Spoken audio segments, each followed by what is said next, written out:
ಕಡೆಗಣಿಸಲಾಯ್ತಾ ಮಹಿಳಾ ವಿಶ್ವಕಪ್? ಸಮಾನತೆ ಬರೀ ಮಾತಿಗಷ್ಟೇನಾ? ಪುರುಷರ ವಿಶ್ವಕಪ್ ಗೆದ್ದಾಗ ಹಾರಾಟ, ಹೋರಾಟ ಮತ್ತೆ ಘೋಷಣೆಗಳು. ಮಹಿಳಾ ವಿಶ್ವಕಪ್ ಗೆದ್ದರೂ ಕೂಡ ಗಪ್ಚುಪ್ ಇರ್ತಕ್ಕಂಥ ಸೈಲೆಂಟ್ ಅಭಿಮಾನಿಗಳು. ಪುರುಷ ಆಟಗಾರರಿಗೊಂದು ನ್ಯಾಯನ, ಜೊತೆಗೆ ಮಹಿಳಾ ಆಟಗಾರರಿಗೊಂದು ನ್ಯಾಯನ? ವೀಕ್ಷಕರೇ, ಕ್ರಿಕೆಟ್ ಅಭಿಮಾನಿಗಳು ಭಾರತಾದ್ಯಂತ ಅಂದ್ರೆ ತಪ್ಪಾಗ್ಬೋದು, ವಿಶ್ವಾದ್ಯಂತ ಕ್ರಿಕೆಟ್ ಅಭಿಮಾನಿಗಳಿದ್ದಾರೆ. ಜೊತೆಗೆ ನಮ್ಮ ಒಂದು ಬಹುಪಾಲು ಜನರು ಕ್ರೀಡೆ ಅಂತ ಬಂದ್ರೆ ಕ್ರಿಕೆಟ್ ಒಂದು ವಿಭಾಗದಲ್ಲಿ ಜಾಸ್ತಿ ಜನ ಏನಾಗಿದ್ದಾರೆ ಅಂತಂದ್ರೆ ಅಭಿಮಾನಿಗಳಿದ್ದಾರೆ. ಹಾಗೆ ನಿನ್ನೆ ಭಾರತ ಮತ್ತು ದಕ್ಷಿಣ ಆಫ್ರಿಕಾ ಫೈನಲ್ ಪಂದ್ಯ ಡಿ.ವೈ. ಪಾಟೀಲ್ ಸ್ಟೇಡಿಯಂ ಮುಂಬೈನಲ್ಲಿ ನಡೆಯಿತು.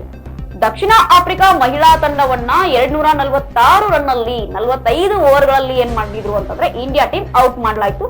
ಜೊತೆಗೆ ಕೊನೆಗೆ ಭಾರತದ ತಂಡ 52 ರನ್ಗಳ ಅಂತರದಲ್ಲಿ ಮಹಿಳಾ ಒಂದು ವಿಶ್ವಕಪ್ ಅನ್ನ ಮೊದಲ ಬಾರಿಗೆ, ಇಲ್ಲ ನೆನ್ಪಿಟ್ಕೊಳ್ಳಿ, ಮೊದಲ ಬಾರಿಗೆ ಏನ್ ಮಾಡಿತು ಅಂತಂದ್ರೆ ಗೆದ್ದಿತ್ತು. ಸೊ ಗೆದ್ದಿದ್ದ ಒಂದು ಈ ಮಹಿಳಾ ವಿಶ್ವಕಪ್ ಅಂಗವಾಗಿ ಸಾಕಷ್ಟು ಜನ ಸಾಮಾಜಿಕ ಜಾಲತಾಣಗಳಲ್ಲಿ ಯಾವುದೇ ಒಂದು ಪ್ರತಿಕ್ರಿಯೆಯನ್ನ ನೀಡಿಲ್ಲ. ಇಲ್ಲಿ ಏನ್ ತೋರಿಸ್ತಿದೆ ಅಂತಂದ್ರೆ ಸಮಾನತೆ ಬರೀ ಮಾತಿಗಷ್ಟೇ. ಕ್ರಿಕೆಟ್ ಅಂತ ಬಂದಾಗ ಅದು ಹೆಣ್ಣಾಗ್ಲಿ ಗಂಡಾಗ್ಲಿ ಎಲ್ಲರ ಒಟ್ಟಾರೆ ಏನ್ ಮಾಡ್ತೀವಿ ಅಂತಂದ್ರೆ ಆ ಟೀಮ್ಗೆ ಸಪೋರ್ಟ್ ಮಾಡ್ತಿರ್ತೀವಿ. ಇಲ್ಲ, ನಮ್ಮ ಭಾರತ ದೇಶದಿಂದ ಈ ತಂಡ ಬರ್ತಿದೆ, ನಮ್ಮ ಕರ್ನಾಟಕದಿಂದ ಈ ತಂಡ ಬರ್ತಿದೆ, ಸಪೋರ್ಟ್ ಮಾಡ್ಬೇಕು. ನಾವು ಸಾಕಷ್ಟು ಪುರುಷ ವಿಭಾಗದಲ್ಲಿ ನೋಡಿದ್ವಿ.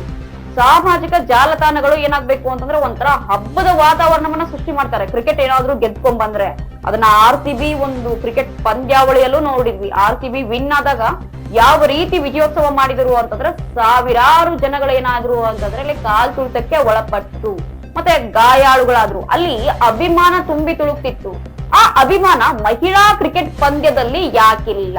ನಮಗೆ ಹೆಣ್ಣು ಗಂಡು ಸಮಾನ, ಸ್ಪರ್ಧೆ ಯಾವುದೇ ಇರಲಿ, ವಿಜೇತರನ್ನ ನಾವು ಸಂಭ್ರಮಿಸ್ತೀವಿ, ವಿಜೇತರಿಗೆ ನಾವು ಹುರಿದುಂಬಿಸ್ತೀವಿ, ವಿಜೇತರಿಗೆ ನಾವು ಪ್ರಶಂಸೆಯನ್ನ ನೀಡ್ತೀವಿ ಅನ್ನುವ ಮಾತುಗಳು ಬರೀ ವೇದಿಕೆಗಷ್ಟೇ ಸೀಮಿತಾನ ಅನ್ನೋದು ನಮ್ಮ ಪ್ರಶ್ನೆ ಆಗಿದೆ. ಜೊತೆಗೆ ಮಹಿಳಾ ಆಟಗಾರರಿಗೊಂದು ನ್ಯಾಯ ಆಗ್ತಿದೆ, ಮತ್ತೆ ಪುರುಷ ಆಟಗಾರರಿಗೊಂದು ನ್ಯಾಯ ಆಗ್ತಿದೆ.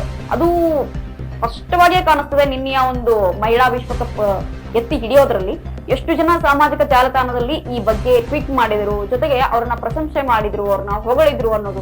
ಮೋದಿ ಅವರಂತೂ ಹೋದ್ರು, ಅಲ್ಲಿ ಏನ್ ಮಾಡಬೇಕಿತ್ತು ಆ ಎಲ್ಲ ಒಂದು ಪ್ರಶಂಸೆ ಅವರಿಗೆ ನೀಡಿ ಅವರನ್ನ ಗೌರವಿಸಿದ್ರು. ಆದ್ರೆ ಕೆಲವೊಂದಿಷ್ಟು ರಾಜಕಾರಣಿಗಳಿರ್ಬೋದು, ಕೆಲವೊಂದಿಷ್ಟು ಕ್ರಿಕೆಟ್ ಅಭಿಮಾನಿಗಳಿರ್ಬೋದು ಇದನ್ನ ಜಾಸ್ತಿಯಾಗಿ ಏನಿಲ್ಲ ಅಂತಂದ್ರೆ ಪರಿಗಣನೆಗೆ ತೆಗೆದುಕೊಂಡಿಲ್ಲ ಅಂತಕ್ಕಂಥ ಒಂದು ಬೇಸರವಾದ ಸಂಗತಿ ವ್ಯಕ್ತವಾಗ್ತಿದೆ. ಇನ್ನು ಮಹಿಳಾ ಕ್ರಿಕೆಟರು ಕಣ್ಣಿಗೆ ಕಾಣಿಸಲಿಲ್ವಾ? ನಮ್ದು RCB ಇದೆ, ನಮ್ಮಲ್ಲೂ ಒಂದು ಮಹಿಳಾ ಕ್ರಿಕೆಟ್ ಟೀಮ್ ಇದೆ, ಚೆನ್ನಾಗಿ ಆಡ್ತಾರೆ, ಇದು ಮಾತಿಗಷ್ಟೇ ಸೀಮಿತವಾಗಿದೆಯಾ? ನೋಡೋಣ, ಈ ಮಹಿಳಾ ವಿಶ್ವಕಪ್ ಮೊದಲ ಬಾರಿಗೆ ಎತ್ತಿಡಿದ್ದಕ್ಕೆ ಯಾವ ರೀತಿಯಾಗಿ ಆ ಒಂದು ಮಹಿಳೆಯರಿಗೆ ಪ್ರಶಂಸನೆ ಸಿಗುತ್ತೆ ಮತ್ತೆ ಹುರಿದುಂಬಿಸ್ತಾರೆ ನೆಕ್ಸ್ಟ್ ಇನ್ನ ಬಾಕಿ ಉಳಿದಿರ್ತಕ್ಕಂಥ ಮ್ಯಾಚ್ಗೆ ಅನ್ನೋದನ್ನ. ಹೆಚ್ಚಿನ ಮಾಹಿತಿಗಾಗಿ ನೀವು ನೋಡ್ತಾ ಇರಿ ವಿಜಯವಾಣಿ. ನಮ್ಮ ವಿಜಯವಾಹಿನಿ ನ್ಯೂಸ್ ಚಾನೆಲ್ನಲ್ಲಿ ಪ್ರಮೋಷನ್, ಜಾಹೀರಾತು, ಅಡ್ವರ್ಟೈಸ್ಮೆಂಟ್ ನೀಡಲು ಸಂಪರ್ಕಿಸಿ 9535808456.